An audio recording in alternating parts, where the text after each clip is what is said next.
we have creaking gators. Whose gators are these then? So let's go and have a little look at Graham. Here he is. Have you turned that on there then? Yeah. One of my gators were creaking. How dare you? Creaking. You're giving all my secrets away.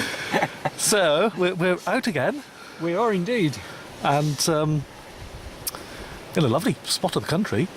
Well, you could say that, having just driven down that very sort of hairy track with my bottom scraping. Well, the car at least. Yeah, but yeah, it's fantastic. Quiet, isn't it? Nobody around. And the hill right behind us. And what's the status of the hill that we're looking at today? It's Dewey. It rejoices in the name. I hope Welsh listeners don't take too much notice of my pronunciation. It's Ffridd or Allt-lwyd. That's pretty good. It's 500 metres according to the list. I think you found a height on it of 500.49 or something. So it's close. We're going to go up there and find the highest point, which has already been determined by somebody with an avenue.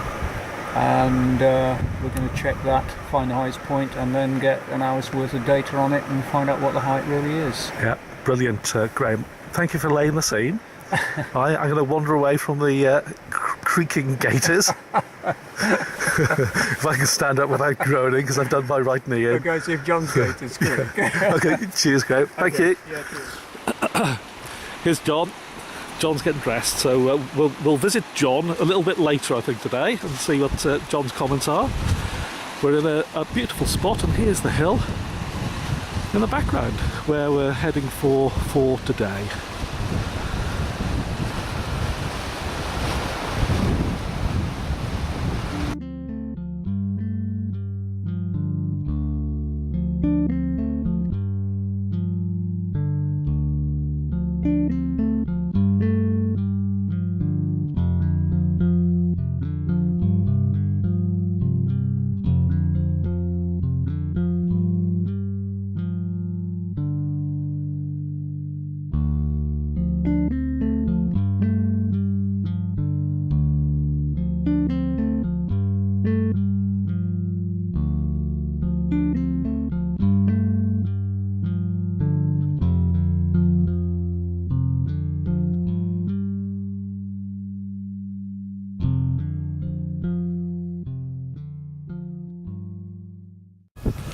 Right, you do realise I'm a novice at this, don't you, Merlin?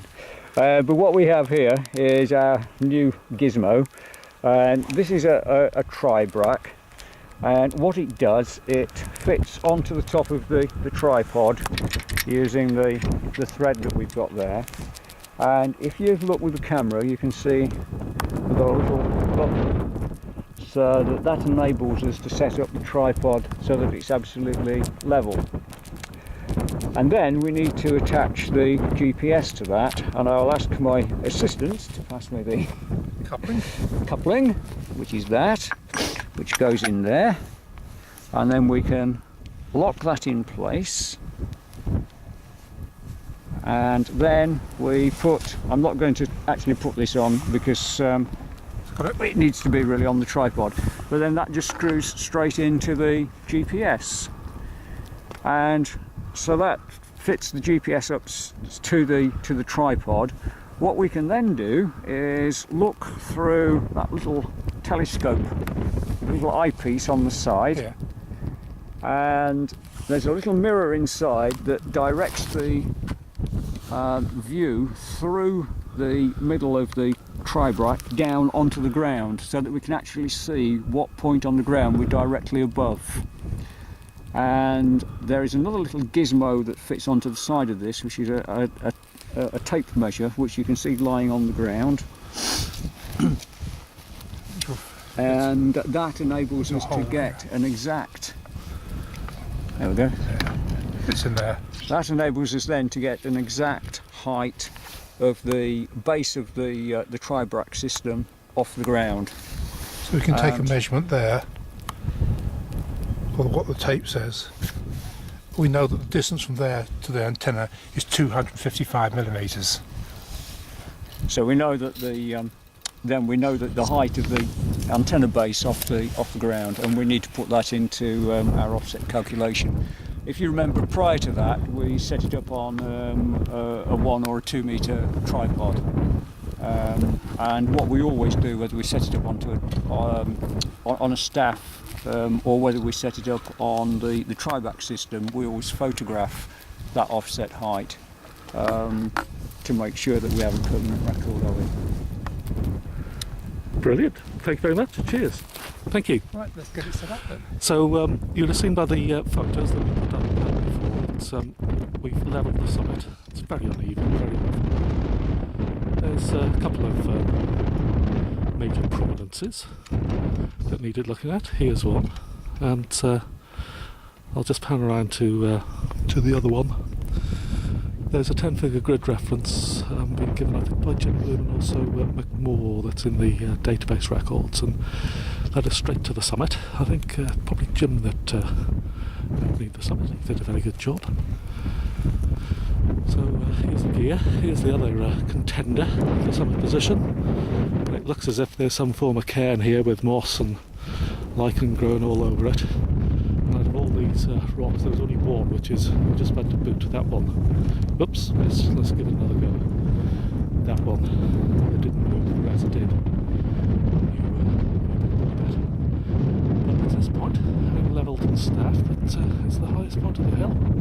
So we're the GS15. And how long do you think today, John, for gathering data?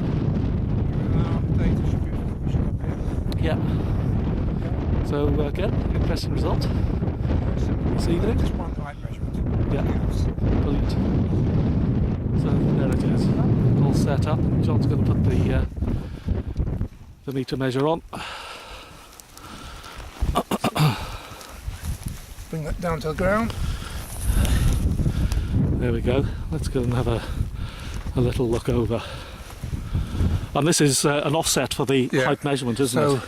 From the ground where we're measuring to this little mark on the measuring tape, 57.2, 572 millimetres, and then we've got another 255 millimetres from that mark there to the antenna here. Excellent.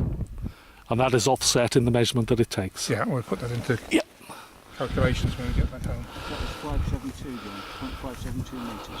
Yeah. So, pretty good scenery up here on some of the hills of the Arennig. There's the Arun in the snow, patches in the background, patches of snow on. The Asht just disappearing out of view. Robash Fawr, Robash Ganol, Robash Big, Arennig in the background. In cloud. It's rather murky. We came through one or two shadows coming here this morning, which wouldn't So it's good to be up here. And there's the GS15.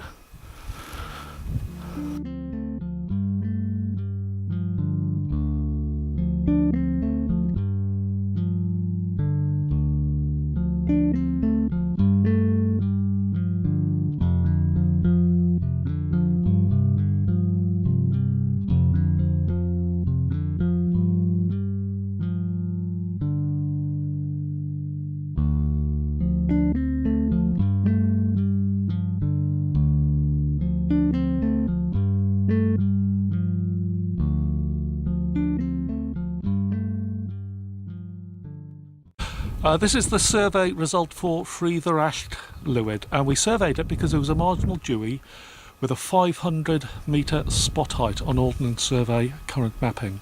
However, it also has a 502 metre spot height on Harvey mapping, and when you consult the old mapping, the base maps, it has a levelled height of 1642 foot, and that equates to 500.49 metres.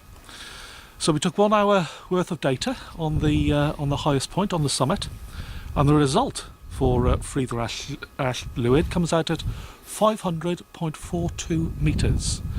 So this hill retains its Dewey status.